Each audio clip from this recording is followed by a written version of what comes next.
Book 2, page 181. I spent the morning on patrol. We traveled west across a beautiful countryside just south of Dustpool and into a small village called Whitgrave. The march would have been spectacular if it was not for the driving rain and dense fog. I welcomed the rain. It always helps me think. I had never been to Whitgrave before. The residents of Whitgrave all seemed to be lumbermen harvesting the ribbonwood and donsong trees. We did not venture too far into the village itself. One of the men in the group was born in Whitgrave and was quite disappointed he could not see the many mills he remembered as a child. I did not see them either. Maybe on another visit. Nila led the march in silence. We had not spoken since a mysterious field journal appeared in my room. I finished reading all the entries and made some notes in the previous pages of this journal. For now, I have the book hidden away in my room, but based on the instructions on the scrap of paper placed in the pages, I must return the book before tomorrow night. Having had time to contemplate, I feel that I have put some important pieces together. I will attempt to lay out my analysis here. The Stormguard was originally tasked with protecting the Aegis Spires and keeping general order across the Highlands. The threats were both external and internal. External threats included bandits and interlopers from outside the Highlands, while internal threats mostly focused on local power struggles and petty crime. There is word of an extended campaign outside Castle Bogmore, but there are few references. This group was never deployed to that area. This enemy frightened the Stormguard. They speak of it almost like a plague or a sickness. I think that's because of how drawn out the fight was and how terrible the losses. The entries from those times speak of whispers within the Stormguard of this being some sort of punishment for the Stormguard's use of magic. This specific excerpt calls it out. Last night, we had a rotation of the guard from the Dreadkern in the heart of the southern marshes. The situation certainly seems dire, but I've never seen men so distraught. They said they would rather die in battle than live with the corruption on their essence of their magic. These whispers keep coming, and word has it that Commander Fernfall is the source. She wants us to change tactics, because the sword is available. This is insane, and the worst time for a power struggle within the ranks of the Stormguard.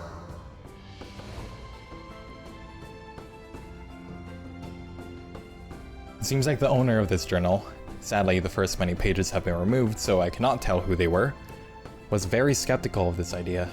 They felt that this was a political push by Lyra Ventham, although they do not use his title and, at the time, Commander Fernfall, who herself was also a member of the Vowkeepers.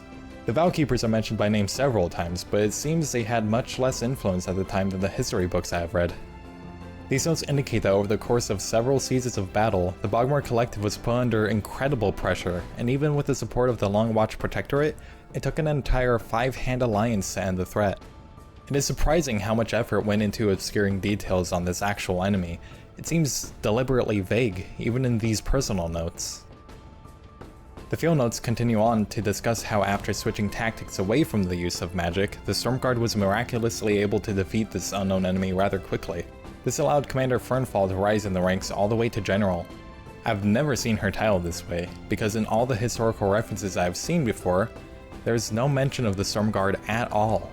It seems that after this rapid victory came the origins of the Vowguard, the Vowkeepers, and the Vow Mandate.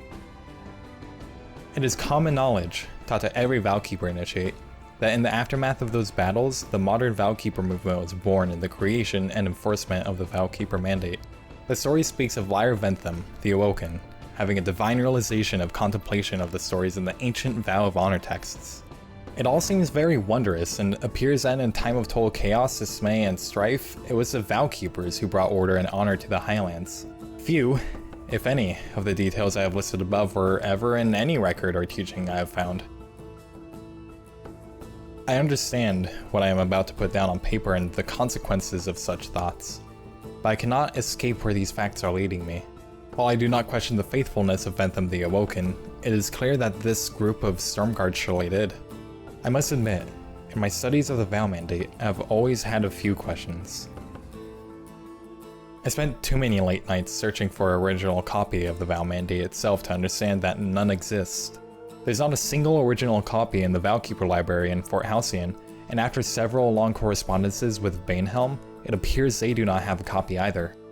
Why would these be lost or destroyed?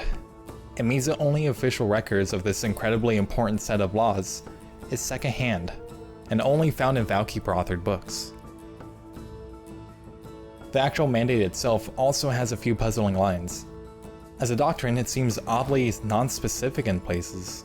When discussing the usage of magic, there are details around the powers of Brostones to focus elemental magic and to provide powerful abilities, but then several confusing lines regarding other forms of Brostone magic. There are no other forms of Brostone magic that I've seen discussed in historical texts. It is certainly taboo to openly seek knowledge on magic of any form, but why was this included in the mandate?